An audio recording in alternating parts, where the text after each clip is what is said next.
جب آپ پوری دنیا کے سامنے یہ کہتے ہیں، اور نمبر 2 پھر آپ طالبان والا فیکٹر بھی لے آئے ہوئے ہیں کہ پاکستان کے اندر طالبان واپس آ رہے ہیں، اٹیکس واپس ہو رہے ہیں، تو کوئی بھی سٹیبل اکانومی یا کوئی بھی سٹیبل ملک آپ کے ساتھ کاروبار کرنا نہیں چاہے گا۔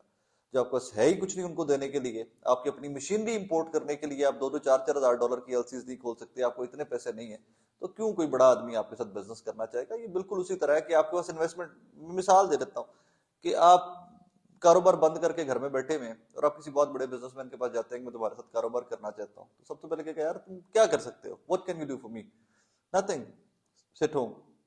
Excuse me. That is exactly what has happened with Pakistan. یا آپ گھر میں بیٹھیے، سکون کیجیے۔ آپ کو پتا ہے ٹیلینور رول بیک کر رہا ہے، آپ کو پتا ہے یہاں پہ گاڑیاں بنانے والے پلانٹس ڈیلی بند ہو رہے ہیں کیونکہ را مٹیریل نہیں آ رہا، ڈالر نہیں ہے، وہ سیل آگے سے نہیں ہے اتنی۔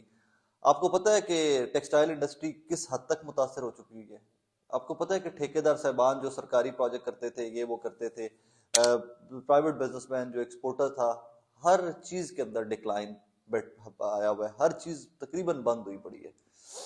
آخر میں آپ کو پہلے گزارش جس طرح کی کہ اسٹیبلشمنٹ، ایک سٹیٹمنٹ ہے، ایک دو سٹیٹمنٹس ہیں، وہاں سے آپ کو آئیڈیا ہو جائے گا کہ کیڑے پا ہر چیز بکتی پئی ہے۔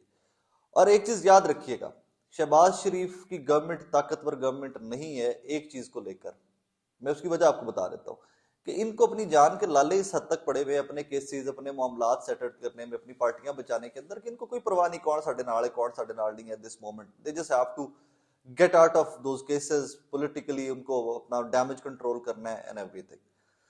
مصطفیٰ کمال صاحب خالد مقبول صدیقی صاحب کو را کا ایجنٹ کہا کرتے تھے، اب وہ کہتے ہیں کہ میں اپنی سٹیٹمنٹ سے پیچھے ہٹنے کے اوپر مجبور ہو گیا۔ And of the story.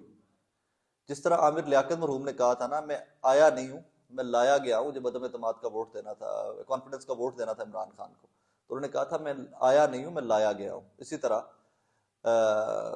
PSP وہ فرما رہے ہیں بھائی صاحب کہ مصطفیٰ کمال صاحب کہ میں اپنی اس سٹیٹمنٹ سے پیچھے ہٹنے پر مجبور ہو گیا۔ اب آگے آ جائیے، مونس الہی صاحب کلیم کرتے ہیں کہ بھائی جان مجھ کالے ڈالوں نے میرے دوستوں کو اٹھایا ہے۔ یہاں پر بات ختم نہیں ہو جاتی، کہانی اس سے آگے چل رہی ہے کہ ان کی فیملی کو ایگزٹ کنٹرول لسٹ کے اوپر ڈال دیا گیا، ان کی بیگم کو، ان کی والدہ کو، رومر ہیز اٹ کہ ان کا اپنا نام اور ان کے والد کا نام بھی ایگزٹ کنٹرول لسٹ کے اوپر ڈال دیا جائے گا۔ رومر ہیز اٹ کہ ان کی فیملی، ایکسٹینڈڈ فیملی، ان کے بزنس کے جو لوگ ہیں، ان کے بزنس کے وہ مینیجرز جو ہیں، ان کی انکوائریز چل رہی ہیں، ان کو ایگزٹ کنٹرول لسٹ کے اوپر ڈال دیا گیا۔ Rumour has it, PTI claimant ہے، PTI کلیم کرتی ہے کہ ان کے ممبران اسمبلی کو بلا کر یہ کہا جاتا ہے کہ بھائی جان کانٹا لگ گیا ہے۔ آخر میں میرا ایک آبزرویشن یا میری وہ ریزرویشن ایک ہے اور بڑی ویلڈ ہے، اور میں اس کے اوپر بڑا سٹینڈ کرتا ہوں۔ اگر آپ اے پولیٹیکل ہو گئے، اسٹیبلشمنٹ اگر اے پولیٹیکل ہو گئی ہے، اور یہ جس طرح باجوہ صاحب بھی کہتے رہے اور حافظ صاحب بھی ابھی کوئی اتحاد سچ ہمارے موجودہ چیف جو ہیں ایکٹیولی کوئی پولیٹیکل سٹیٹمنٹ یا اس قسم کی ان کی نہیں آتی، اچھی بات ہے، نہیں آنی بھی چاہیے۔ اگر آپ لوگ اے پولیٹیکل ہو گئے تو آپ کو سہیل وڑائچ صاحب کے منہ سے کیوں کہلوانا پڑتا ہے کہ آپ مقبول تو ہیں لیکن قابل قبول نہیں ہیں؟ یہاں پر مصطفیٰ کمال کو کیوں کہنا پڑتا ہے کہ میں خالد مقبول صدیقی کے بارے میں را کے ایجنٹ والی سٹیٹمنٹ سے پیچھے ہٹنے پر مجبور ہو گیا ہوں؟ یہاں پر کیوں لوگوں کو یہ بھی لگتا ہے کہ مقبول ترین پارٹی کو دیوار کے ساتھ لگایا جا رہا ہے؟ یہاں پر کیوں مونس الہی کے دوستوں کو کالے ڈالوں میں اٹھایا جاتا ہے اور اس کی فیملی کو ایگزٹ کنٹرول لسٹ کے اوپر ڈالا جاتا ہے؟ یہاں پر کیوں MPs کو یہ کہا جاتا ہے کہ عمران خان کے اوپر کانٹا لگ گیا ہوا ہے، آپ کو جماعتیں چینج کرنی پڑیں گی؟ یہاں پر نون لیگ مائنورٹی میں ہوتے ہوئے پنجاب کے اندر کیسے اتنی کانفیڈنٹ ہے کہ وزیر اعلیٰ انہوں نے اپنا بنا لینا؟ یہ چند سوالات ہیں اور یہ اسٹیبلشمنٹ سے پوچھے جانے چاہیے کہ یار اگر آپ پولیٹیکل ہیں تو سہیل وڑائچ کو بلا کے کہیں کہ بھائی ہمارا نام کیوں لیتے ہو تم؟ ہم نے کب کہا کہ وہ قابل قبول نہیں ہے ہمیں؟ تم چپ کر کے بیٹھو اپنے گھر میں، اپنا شو کیا کرو، ڈرامے نہ کیا کرو۔ بلائیں مصطفیٰ کمال کو یا فون کریں اپنے سیکٹر کمانڈر کو یا کسی بھی بندے کو، بولے کہ یار مصطفیٰ کمال کو شٹ اپ کال دو۔ یہ کون ہوتا ہے اس طرح کی حرکت کرنے والا کہ میں مجبور ہو گیا اپنی سٹیٹمنٹ، میرے اوپر پریشر ہے تو میں سٹیٹمنٹ سے پیچھے ہٹ گیا؟ جو لوگ بھی کلیمنٹ ہے، اب یہ مونس الہی صاحب کے اسٹیبلشمنٹ سے ہمیشہ معاملات بہت اچھے رہے، مونس الہی صاحب کو پیچھے ہٹائے اسٹیٹمنٹ سے کہ کالے ڈالوں نے اٹھایا ہے، اور FIA والے جو ہے وہ قسمیں اٹھاتے ہیں کہ ان کے پاس نہیں ہے میرا دوست۔ مونس الہی صاحب کھل کر بتائیں کہ میری ذات کے اوپر یا میری فیملی کے اوپر یہ انویسٹیگیشن چل رہی ہیں جس کی وجہ سے حکومت نے ایگزٹ کنٹرول لسٹ میں ڈالا ہے میری فیملی کا نام۔ چیزوں کو ابہام میں مت رکھا کریں، ان کو کلیئرٹی میں آنا چاہیے چیزوں کو۔ ہم پاکستانیوں کو ایک شیورٹی ہونی چاہیے کہ اب چیزیں پہلے جیسی نہیں ہیں, تھنگز آر ڈفرنٹ ناؤ, اور وہ آپ لوگ لے کے آ سکتے ہیں.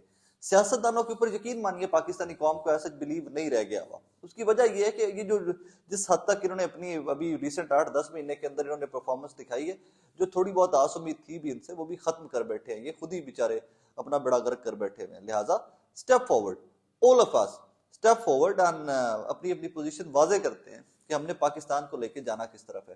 بہرحال اینڈ میں میری صرف یہی چیز کہ یہ جو ڈالر شالر آ رہے ہیں نا 10 بلین, تو فوری نہیں لبنے, لمبا چوڑا ٹائم ہے, بغلے مت بجائیں. اچھی بات ہے, چلیں سیلاب زدگان کی مدد ہو جائے گی. 10 بلین ڈالر آیا, 1 بلین ڈالر تو غریباں دے حق بھی لب بھی جائے گا, انہوں سے بھی لب بھی جائے گا, کیونکہ باقی تو آپ کو پتا ہے پاکستان ہے, یہاں پر اتنے وہ ہولز اتنے ہوتے ہیں, یہاں پر خیمے جو ہیں وہ جا کے کہیں ڈیروں سے نکلتے ہیں, لوگوں کے آٹے کی بوریاں لا کے سیاستدانوں کے ڈیروں سے نکلتی ہیں. وہ ایک ساری کہانیاں وکھری جانے. لیکن پاکستان کے اگلا ایک مہینہ, فیبروری کا مہینہ, مہنگائی کو لے کر لگ پتا جائے گا. اور باجوہ صاحب کو لوگ کوستے ہیں پھر کہ جی آپ کر کے گئے سارا کچھ. میں کہتا ہوں کہ آپ خود کو کوسا کرے پاکستانی, کہ آپ 75 سال کے اندر بھیک کے علاوہ, بھیک مانگنے کے علاوہ کوئی ہنر سیکھ نہیں سکے. آپ کو سیاستدانوں نے اور اسٹیبلشمنٹ نے سیکھنے نہیں دیا. خود کو کوسا کرے, پاکستان کو دعا میں یاد رکھا کریں, پاکستانیوں کو دعا میں یاد رکھا کریں, ہو سکے تو مجھے بھی دعا میں یاد رکھا کریں. اللہ حافظ.